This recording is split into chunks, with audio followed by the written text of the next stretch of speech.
All right, now for today for social studies, we are going to be talking about Mount Vesuvius and the city of Pompeii. So you may know a little bit about this already, or maybe a lot. Um, I know our class had like a wonky week math wise. I think it was the week we took NOEAS after actually. So we had like testing all day in the morning, and then we in the afternoon we just needed something to relax. So we watched a documentary, half a documentary that was on Disney Plus on the city of Pompeii. And so found some interesting facts and saw some really cool pictures. So I will put a book out that I have on Mount Vesuvius, unless somebody has borrowed it. I'll try to track that down and put it out so that you can look at some pictures when you get a second. If not, just Google some pictures of Mount Vesuvius in the city of Pompeii, because it's really interesting. So not to tell you too much, but there's a big volcano there. And it pretty much wiped out anybody who stayed behind. Lots of warning signs. People had time to flee, but not everyone did, as we see happen sometimes in these natural disasters. So let's get into it. Mount Vesuvius in the city of Pompeii. Also, I want to tell you one more thing. We do have a lot of information about this eruption because Pliny the Younger, who is a very famous, well, we're gonna talk about him in a moment, but he kept a journal and he wrote what he saw. So anyway, some of this is like firsthand account information, and you'll notice that when we get to his writing, it's italicized. So that's him talking, like really, for real. All right. Mount Vesuvius in the City of Pompeii by Vicky Chow. To people in Pompeii, August 24th, 79 AD, started out like every other normal day. The streets were bustling with activities. People were busy going to and from their various destinations. And then, all of a sudden, around 1 o'clock in the afternoon, they saw a column of smoke bursting out from Mount Vesuvius. Astonished as they were, they knew this was no time to stand still.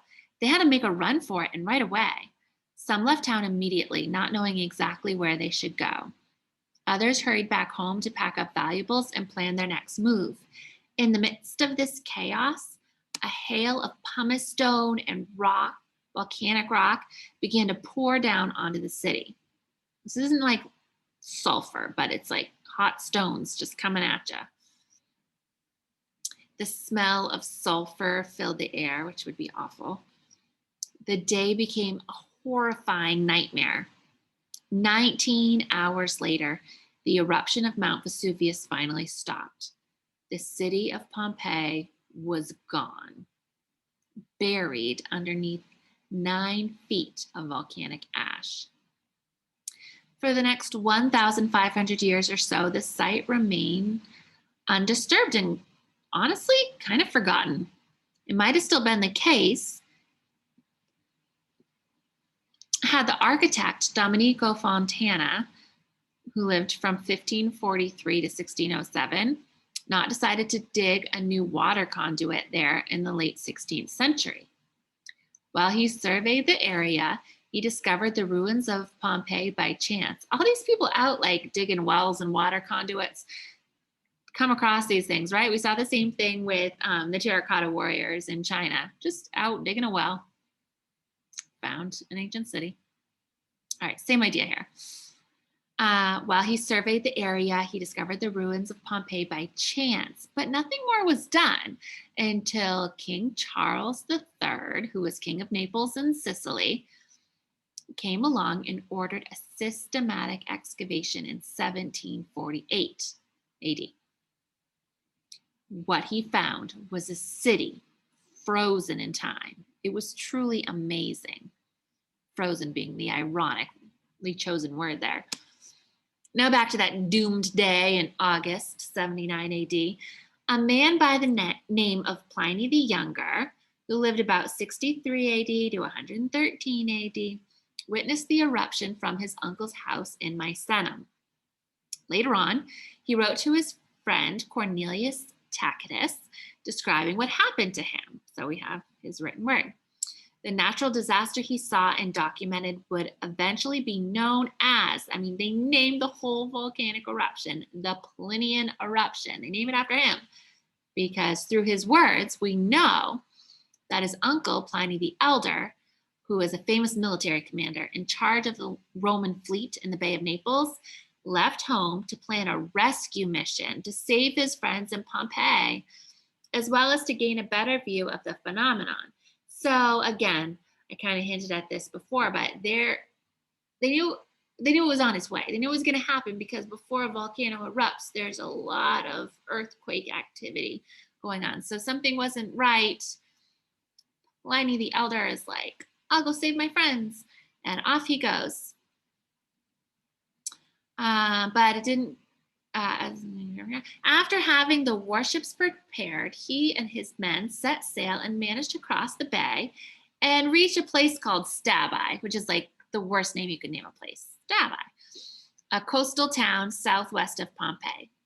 En route, Pliny the Elder noticed that the wind didn't follow its usual direction of blowing north out to sea on that particular day, which is weird. It's kind of like when we learned about the Great Chicago Fire, the wind just happened to be going across the city that day, which it never did, but it did that day, and that caused the Great Chicago Fire. Similarly here, usually the water goes out to sea. Now it's going inland. May I have your attention, please? As a reminder, voting for the BEA is now taking place in the coffee room. Don't forget to vote. Please be there before 4. Thank you. All right, so wind is blowing inland. Why? We don't know. From the southeast across the Bay of Naples. Experts later confirmed that much more of the debris would have fallen into the sea. It should have fallen into the sea had the wind followed its usual pattern. But the wind was off, and that just so happens to be the day that the eruption happens. Seriously. I made an error. Voting until 3:30, and this is Coffee Room's room for BEA. 3:30 deadline. Okay. Upon arriving at Stabi, Pliny the Elder apparently dined. He ate his dinner, and then he bathed, trying to calm his friends down by showing his own composure. Meanwhile, the eruption of Mount Vesuvius was in full swing. The pumice stones and volcanic rocks were falling down heavily now. Buildings were shaking violently as if their foundations were about to give way at any minute. Thinking that going outdoors was simply a notion too dangerous to consider, Pliny the Elder and his companions decided to stay inside. Then, according to his nephew, Pliny the Younger, who was most certainly would have heard it from survivors, for he did not actually go there with his uncle, he was still at Misenum with his mother at that time, he said this: the flames and smell of sulfur, which gave warning of the approaching fire, drove the others to take flight and roused him being Pliny the Elder. He got up to stand. He stood, leaning on 2 slaves, and then suddenly collapsed. I imagine because the dense fumes choked his breathing by blocking his windpipe, which was constitutionally weak and narrow and often inflamed. When daylight returned on the 26th, 2 days after the last day he had been seen, his body was found, intact and uninjured, still fully clothed and looking more like sleep than death. He's gone. Though Pliny the Younger wasn't present at his uncle's death, he himself had a very close call with his own life. In a separate letter to Cornelius Tacitus, he described how horrifying it was for him and his mother to try to get away. He said, ashes were already falling, not as yet very thickly. I looked round. A dense black cloud was coming up behind us and spreading over the earth like a flood. Let us leave the road while we can still see, I said, or we shall be knocked down and trampled underfoot in the dark by the crowd behind us. So he knew it wasn't going to be long until that cloud reached them and it was just going to be darkness. And if everyone was running down the road, then they'd be trampled and no one would know because they can't see anything. It's very scary. We had scarcely sat down to rest when darkness fell. Not the dark of a moonless or cloudy night, but as if a lamp had been put out in a closed room. You could hear the shrieks of women, the wailing of infants, and the shouting of men. Some were calling their parents, others their children or their wives, trying to recognize them by their voices. People bewailed their own fate or that of their relatives, and there were some who prayed for death in their terror of dying.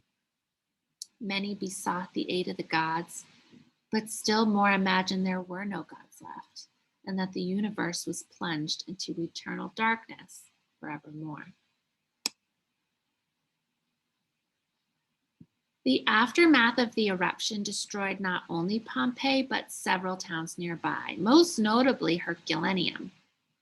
During the 19-hour ordeal, there were several pyroclastic flows or surges. So, pyroclastic flows are fast-moving, fluidized bodies of superheated gas, ash, and rock, capable of traveling at a speed of more than 100 miles per hour and having a temperature of nearly 2,000 degrees Fahrenheit. They can destroy anything in their path. In the case of Mount Vesuvius's eruption in 79 AD, the first two pyroclastic flows missed Pompeii. But that could hardly be taken as good news, because a toxic cloud comprised of carbon dioxide and hydrogen chloride soon followed. The third pyroclastic surge came down the side of Mount Vesuvius around 7 o'clock in the morning on August 25th. It dumped tons of superheated gas and boiling rock onto Pompeii.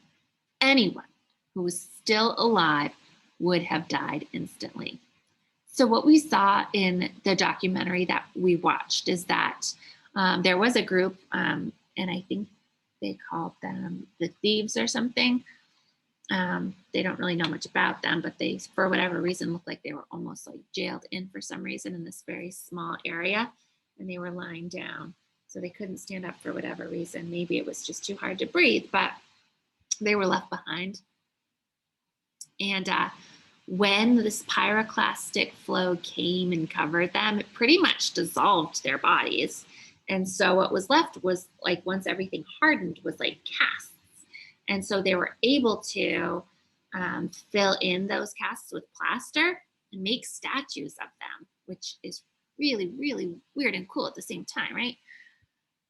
So it would have been a fast death if they weren't already dead, just choking on the fumes, and maybe they had already died, and maybe that's why their bodies were there.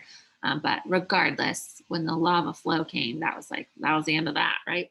This pyroclastic flow just disintegrated them. So they would have gone instantly. Naturally, we wonder if there were any signs that could have alerted people to evacuate early.